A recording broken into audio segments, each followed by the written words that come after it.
Nasangkot! Hindi na basketball, basketball ang dating PBA star na si Gary David. Nagugat po yan ng biglang sikuhin ng isang player. Sabi ko sa dapat to police report. At sa ating police. Ito na. Sige. Report! Nasangkot sa basketball ang dating PBA star na si Gary David. Nagugat nga po yan mga kapatid nang biglang sikuhin ng isang player ng nakaberdeng Team Limay ang isa sa mga player ng nakapulang Team Dinalupihan sa isang liga sa Orion sa Bataan. Agad nagreklamo si David na coach ng Team Limay pero habang ginagawa niya ito, isang kalabang player ang tila pumalakpak pa. Kaya nilapitan siya ni David at itinulak. Bigla namang pumasok ang isang naka-jersey na audience sa laro at sinugod si Gary David. Agad humarang ang security at inilabas ang lalaking naka-jersey. Ayon sa uploader ng video, bago pa man lumala ang tensyon, nagkapisikala ng dalawang players ng Limay at Dinalupihan. Tumangging magbigay ng pahayag si Gary David na kasalukuyan din pong konsehal ng Dinalupihan sa Bataan. Wala naman ding hindi naman nagpakawala ng mga suntok ito. Nagkapormahan lang. Opo. Naawat agad. Kasi nga din dahil sa emosyon, no?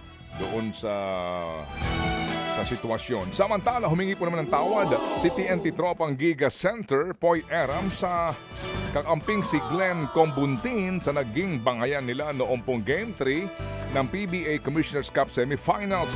Kasama rin daw ho sa hiningian ng tawad ni Eram ang asawa ng teammate at ang buong koponan. Nagsigawan nga po sina Eram at Combuntin sa huling 20 segundo po ng first half noong pong Game 3. Sinubukan pong awatin ni Combuntin si Eram sa pagreklamo nga nito matapos tawagan ng technical foul, bagay po na hindi nagustuhan ni Eram. Nauna po na ring sinawalang bahala po ni Combuntin ang naturang sagutan na nangyari po lamang daw dahil nga sa parehas silang competitive. Bottom line talaga dito, you really have to control your emotions, no? Lalo pa ho ngayon at semifinals na at yung mga tawag ng referee, kung talagang mapipikong ka, but you have to control your emotions. Dapat yata may magkakaalaman talaga yung ano mo. Oo. Yeah. Kasi Anger management. Kasi kalaban mo, kakampi mo ng kalaban mo eh. Mahirap. Opo. Minsan nadadala sila ng emosyon. Alam ko na, siguro under LTFRB magkaroon din sila ng training. Oo. Sa anger management. Oo. Kasi kasama dito eh. I-suggest mo kay Willie Marcial. Oo. Di ba no? Pero bakit kayong 2,000? Grabe tawa nito. 2K? Mahal naman. Bakit kayo 2,000? Oo.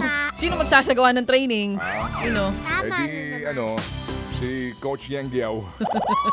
Nababa, pasensya nun eh. Hindi hindi rin. Hindi nga. Ikaw talaga. Mamaya, sige. Relax lang po tayo. Yes. Kung talaga pong nakakapiko ng mga tawag ng referee, siguro ipaabot na po ninyo. Oo, sa PBA management. Eto, siniguro mismo ng PBA na wala nang mangyayaring trade. Yun, para sa Terra Firma Jeep hanggat hindi nakukumpleto ang pagbebenta nito sa Star Horse. Ano pang trade ninyo? Wala na kayong maibibigay. Nakita niyo si Stephen Hall, di ba? Ang galing. Right? Ang galing. Binigay nila sa Ginebra. Wala na mabigay. Basta sino pa ibibigay nyo? Bigyan nyo yung bangko. Eto na nga mga kapatid. Siniguro po ng Terra Firma Jeep na wala nang trade na mangyayari hanggat hindi nakukumpleto ang pagbebenta nito sa Star Horse Shipping Lines. Formal na raw na ipinahatid sa PBA ng Terra Firma ang intensyong ibenta ang prangkisa ng koponan. Sa poder po ng Star Horse, nagsumite na rin ito ng letter of intent para mabili ang Terra Firma G franchise. Dati na rin hiniling ng Star Horse na kung maaari, wag nang galawin ang kasalukuyang roster hanggat hindi nakukumpleto ang transaksyon. Ilan sa key players ngayon ng Terra Firma, meron pa yan sila Mark Nonoy at Louie Sanggalang. Opo, talaga magtataka ka naman kung ito ho yung naging competitive nga, di ba? Ang ganda ng dito, prediction. Ito yung team na aangat. Kung sino pa ho yung kanilang pinaka mga players po na naghahatid, na nag-deliver ho para sa kanilang mga panalo, ipinamigay only in the PBA.